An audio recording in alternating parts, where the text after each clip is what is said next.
The future's not ours to see. Gizera. What will be, will be. Gizera. Whatever will be, will be. The future. Gizera. What will be, will be. Gizera. Whatever will be, will be. The future's not ours to see. Gizera. What will be, will be. And with that being said, hello, welcome back to another episode of the Self-Development Athletics podcast. And today we are once again gonna go through The Art of Worldly Wisdom by Baltasar Gracian or something, if I remember that correctly. That's interesting. Or is this just me? It's just me. Anyway, we're gonna go through the book summary once again by the powermost.com site, and I'm gonna see you after the intro. As always, the intro that has no sound since editing cuts it out. And with that being said, hello, welcome back. The fuck. And welcome back to another episode of one of the greatest books that I've ever gone through. No, it is a really good one. I know I don't want to downplay it, but there certainly were better books than this one, I'd assume, or I'd say, you know.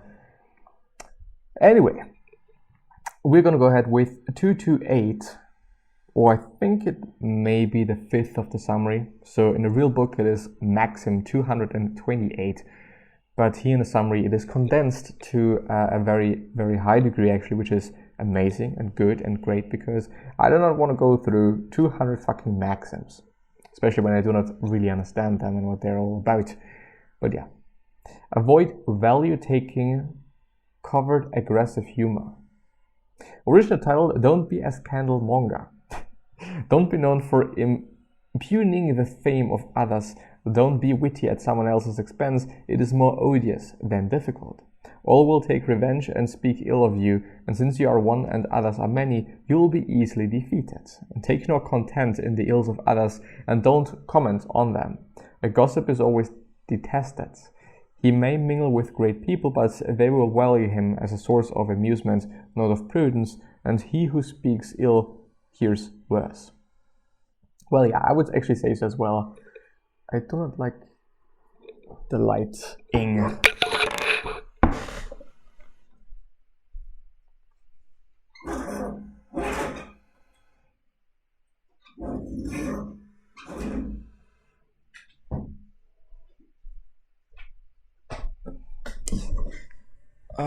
What I do not like as well is condensing water on my windows. Since my windows are out of wood, it is not that amazing, really not. Anyway, do not talk ill about other people. It's just really unnecessary. There is no benefit that you're getting from it, and there certainly isn't any benefit somebody else can get from it. So do not just do it, period. So yeah, be charming / attractive. Yeah, let's just be attractive, you know. Just do it. You know, it is so simple. It is so easy. Just be attractive. You know, why aren't you already attractive? You know, why are you doing this? You know, you can't just be attractive. But yeah, anyway.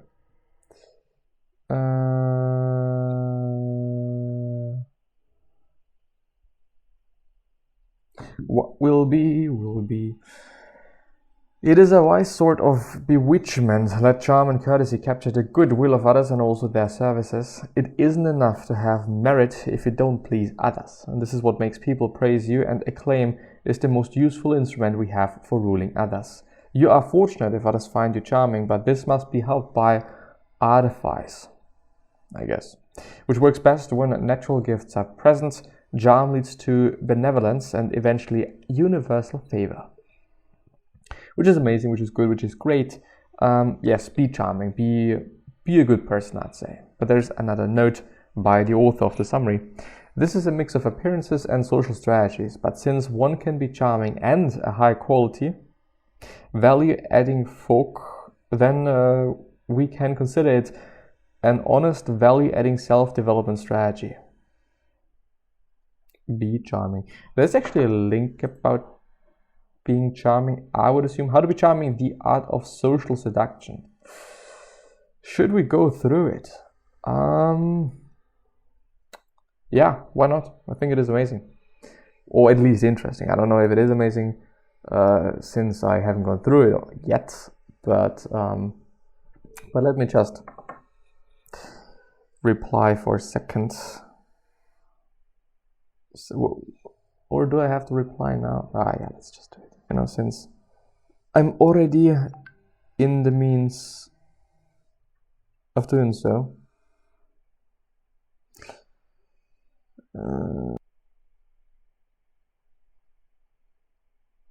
What will be, will be. Well, anyway. Charming is seduction without sex, said Robert Greene. Learning how to be charming indeed will make you more socially popular and sought after. This article explains how charm is, what charm is, and how you can become more charming. Burt Lancaster, I guess, was a charming man in The Leopard. What's charm, traits of charming, charms and social skills, and so on and so forth. Really interesting article, because I do indeed like things that are, is this better? Well, to some degree it kind of is.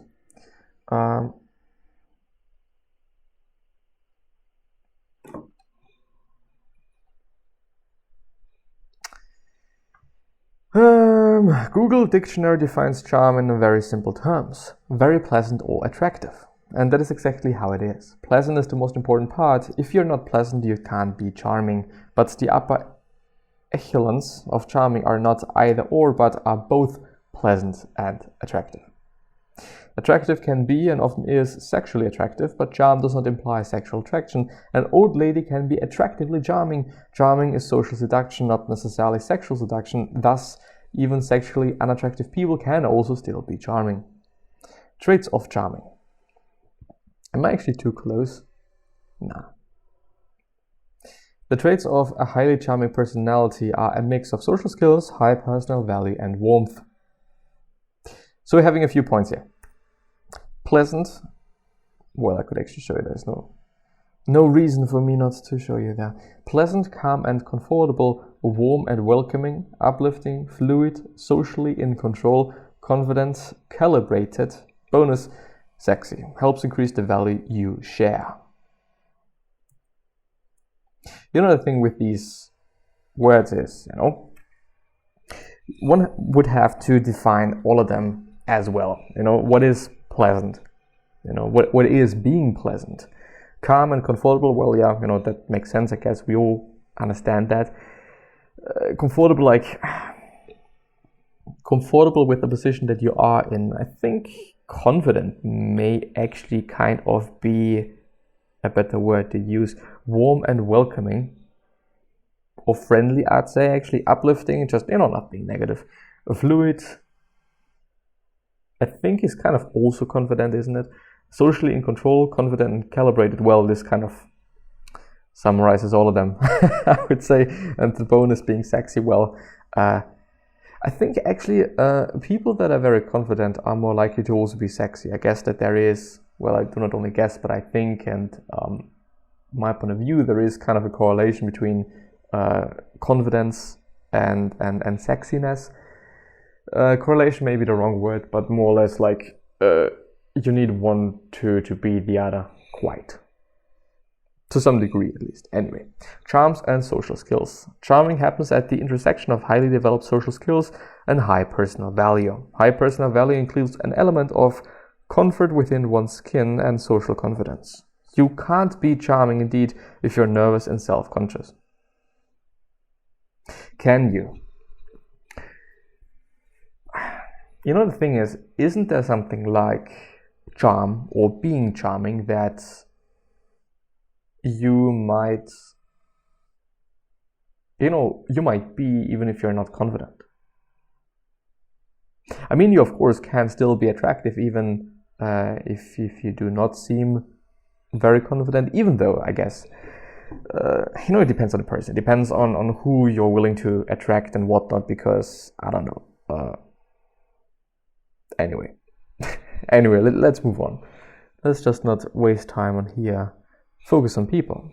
By the way, for all the podcast listeners, there's a pretty interesting diagram here, or image. Let's call it image. So we're having social skills, comfort, value, and in the middle of all of them is charm. So apparently you need a fair share of all of them to be able to be charming. Focus on people. Social charmers have very well developed in social skills, and they focus on the people around, not on themselves. They ask questions, take people under their arm, build people up, and tell everyone how wonderful it is to see them. They also save people's face and help mend disagreement. If charmers were a book, they would be, I guess, Dale Carnegie's How to Win Friends and Influence People, one of the greatest books that I've ever read in my whole entire fucking life. Why charming is good. When the charmers make people feel good, everyone will love them, which is the law of social exchange.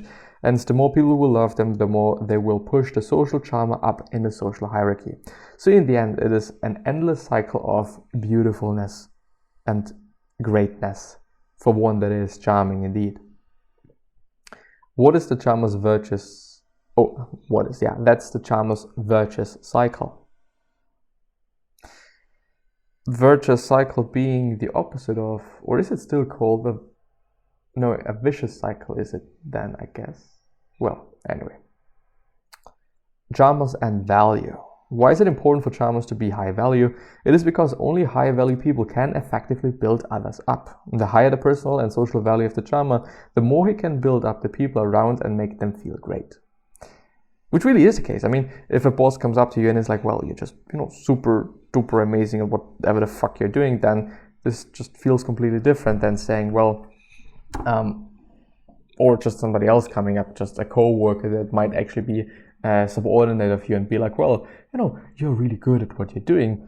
Yeah, of course, I'm good at what the fuck I'm doing compared to you and your abilities, since you're very new to the company and so on and so forth. But doesn't necessarily have to be the case or have to be about social hierarchies. Of course, this is an obvious example of things that just work, and it is the case. But I mean, if somebody is lower in the ranks as you are, but is better than you, in whatever it may be about. I mean, if you're having a subordinate that is just better at Photoshop because this person is a designer than you are, well, of course, words in this context are gonna mean a lot to you, even if it is a person that is, lower in the ranks than you are. Anyway, there we go. How to be charming. Keep in mind that each single entry here is a skill, a talent, or an art in itself. We won't go into the details of each of them, but here is a quick primer on what you need to be charming. Just realized something. Just want to check something really quickly. I do hope that I'm gonna cut that out actually. Love people. You can fake anything in life, of course, and probably many politicians who are labeled as charming do overplay their love for people and social interactions. See politicians' manipulations, but in the long run, it is way better to develop a natural liking for people and social interactions. Here's what charmers love: people, social interactions, networking, and getting to know people. Well, and if this is just not you, if you're introverted and whatnot, which doesn't have to mean that you cannot be charming, then you can still fake it. And I would say saying, love people as advice I wouldn't necessarily suggest that. I mean, yes, it is great, and it is great for authenticity and whatnot, but, in terms of, or for being charming, I guess it doesn't have to be the case. I mean, of course, this is just a basis of things. Anyway, converse well. Conversation is the invisible glue of social interactions, and being a good conversationalist is the bread and butter of charming. Talk little about yourself. The world is full of self-absorbed a-hole, and none of them is charming. Talk little about yourself, and be ready to ask questions back. Focus on others. Listen to people, ask questions, compliment when you feel they are looking for approval, and take mental notes on what makes them tick. The more they come to crave your approval, the more power you get. Humor is not necessary, but it helps. Self-deprecating, uplifting, or slightly sexual humor are particularly great. See an example of Bill Clinton at the inauguration of Bush's library. Self-deprecating. Doesn't this mean just being, ironic about oneself? I just don't know. Expressing disapproval, disapproving. Well, yeah, I would say so then. Build people up. Charming is all about making the people around you feel great. So you can use compliments, self-deprecating humor, pompous introductions, and saying others are way better. Well, and I think this especially is a great strategy. Well, I don't know, like, for me it is the case to just clarify a few things, because maybe, I don't really know, some people are going to see these videos and see me talking about these things and may think, well, is it just trying to get something out of me? Well, no. I just like being nice, and I like others to feel good. And I do like analyzing things quite, So it's actually always quite interesting to analyze people, their body language and all of that stuff, but yeah. Saying others are way better, and especially when other people are around. So when you're talking to somebody and you are like, okay, I'm doing this and that and the other thing, just talking about yourself in the most minimal way there actually is, and then are like, okay, and this is Christine, and Christine is way better at whatever it is all about than I am. She's amazing. This is just way better of a compliment and way powerful of a compliment than just saying it to her. Just being indirect about it and talk to another person, so that you're but you're literally putting somebody on in front of other people. Muhammad Ali does it here with Tyson. Ali is charming because he deprecates looking humble and builds Tyson up. Tyson loves it, and so does the crowd. Just listen to the cheering. In turns, Tyson says Ali would win, which makes for a memorable skit that raises both men's values. Imagine if instead Ali had answered with, "We will never know." The fourth, remember names and details. Remember people's names and details, then ask more about them as the conversation progresses, or when you see them later on. People will love you for it. Yes, especially names. This is something that is also coming from How to Win Friends and Influence People by Dale Carnegie. I actually have to read it again. It's been one of the greatest books, as I've said, that I've ever read, and it is really amazing. And I actually have to reread again because, certain rules, I do remember them. For example, the name rule. But I think that's actually quite it, unfortunately. Anyway, the fifth one is acquire as much status as possible. How many are there actually? Am I going to be able to finish this today? I'd actually really love to, but, well, yeah. Make friends.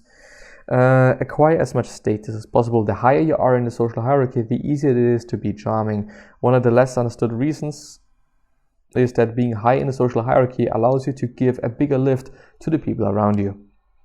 It also works socially, as everyone will admire you and think you are tremendously magnanimous and charming. Yes, Obama does this often with his famous fist bumps to janitors and small shop stops. Make friends. An easy way to be instantly charming is to walk into a place and knowing everyone. People saying hi to you and you saying hi to everyone will immediately boost your social value, at least relative to the people in the venue. A great scene to understand this concept is the scene from The Goodfellas where Harry takes Karen out. Yeah, of course. I mean, I would certainly also say that it is attractive to just be a person that is known and knows others.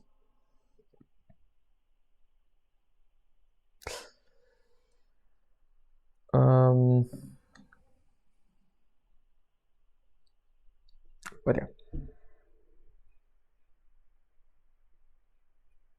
Be smooth. Great advice. Sometimes it is easier to understand things by looking at the opposites. By quote-unquote smooth, I mean the opposite of nervous and self-conscious. Charming people relish other people and social interactions, and they happily move around the room smoothly and fluidly. Thanks to the social skills, they enter and leave groups with ease, flowing gracefully around the room.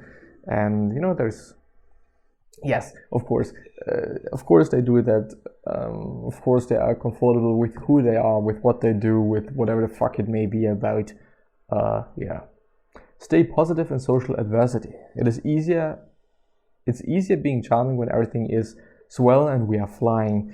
What differentiates the top charmers from the lucky break charmers is how they keep their composure when things don't go their way.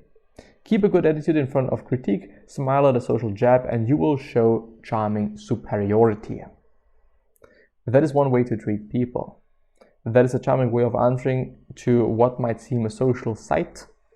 It shows superiority and a strong frame in the face of social adversity. Here's another fantastic example with George Bush. I'd actually like to know that. Oh no, it's a video. Can I watch it?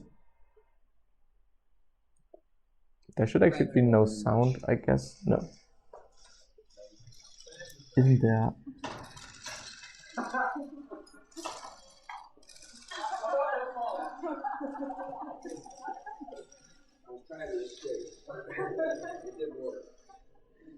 So Bush trying to open a door, and it apparently is the wrong door, and I think it will actually yield results before he then just leaves in different ways. Thank you very much, everybody.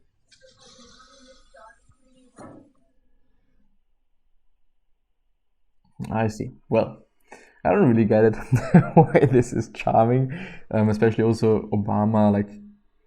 He was talking about George Bush. So yes, so he was trying to leave the building, and he went for the wrong door. And then he smiled and was saying something. I didn't really understand it. And then he left through the right door. That's it. Avoid social climbing. And of course, you must avoid all killers of charm, such as social climbing, example with Obama, alpha male posturing, and undermining others. They are all signs of competitive behavior that makes you come across as unfriendly, bitter, and generally low status. Positive vulnerability. Charming is different than the super confidence, the cocky, or the charismatic. Charming is about relating to others, and vulnerability helps us relate. A strong frame of confidence with the odd vulnerability is supremely charming.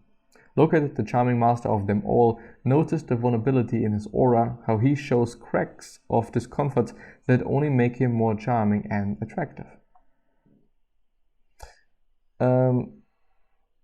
George Clooney, being very young, from Out of Sight, 1998. Let's actually have a look at it.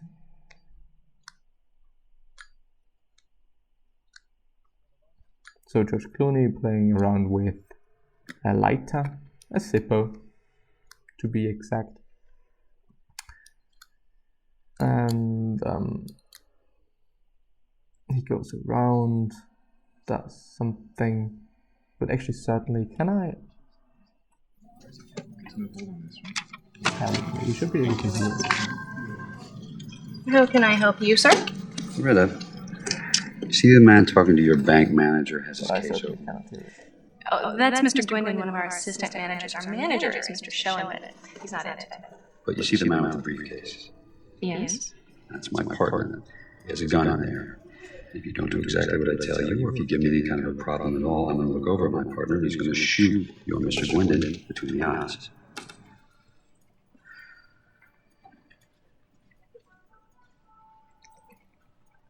Now take one of those big envelopes and put as many hundreds, 50s, and 20s as you can pack into it. Nothing with bank straps or rubber bands. I don't want any die packs. I don't want any bait money. Start with the second drawer and then the one over there underneath the money counter. Okay. It's okay. Come on, brother. Key's right there next to you. There you go.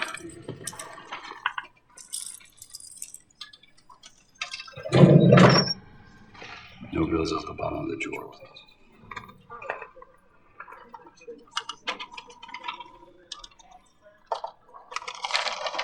Your first time being around? You're doing great. Just smile, Loretta, so it don't look like you're being held up. You got a very pretty smile. It's 20 to 20. Put those in my pocket.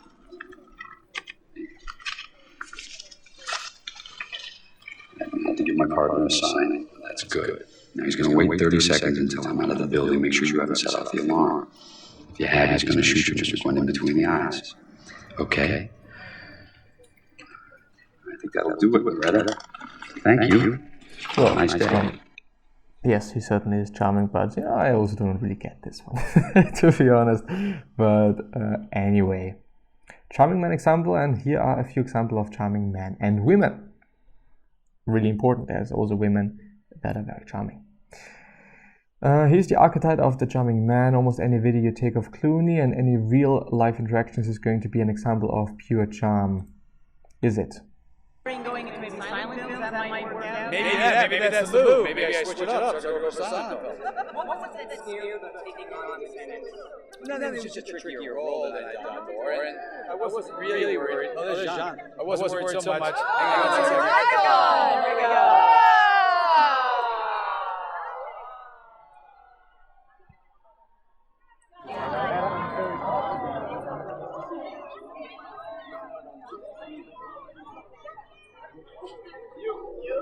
How do you feel?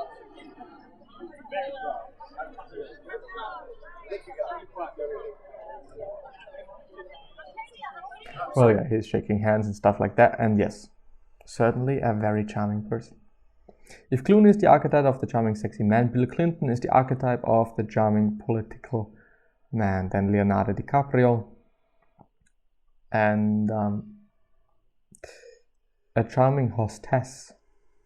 I see, okay, never mind. Anyway, gonna end the episode there. Hopefully see you the next time, and bye-bye.